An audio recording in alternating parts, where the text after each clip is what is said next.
दोस्तों, क्या आपने कभी सोचा है कि सिर्फ एक चिट्ठी की कीमत 1.2 मिलियन डॉलर हो सकती है? दुनिया के सबसे महान वैज्ञानिक एल्बर्ट आइंस्टाइन की वो चिट्ठी जिसमें उन्होंने अपनी मशहूर थ्योरी ऑफ रिलेटिविटी यानी सापेक्षता के सिद्धांत के बारे में लिखा था। हाल ही में वो चिट्ठी नीलामी के दौरान 1.2 मिलियन डॉलर में बिकी। लंदन में इस चिट्ठी की नीलामी हुई जहां बोली लगने की उम्मीद से 3 गुना ज्यादा कीमत मिली। दरअसल इस चिट्ठी में आइंस्टाइन ने दुनिया को बताया था कि कैसे E = mc² that is energy = mass × speed of light whole square के फॉर्मूला ने विज्ञान की दिशा ही बदल दी। ये चिट्ठी 1905 में लिखी गई थी और आइंस्टाइन ने अपने जीवन में कुल 4 बार ही इस फॉर्मूले को खुद अपने हाथों से लिखा था।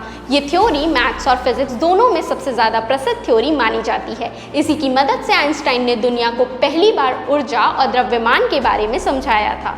सोचिए, एक चिट्ठी और उसकी कीमत मिलियन डॉलर्स में, क्योंकि यह केवल कागज नहीं है बल्कि उनकी सबसे बड़ी उपलब्धियों में से एक है।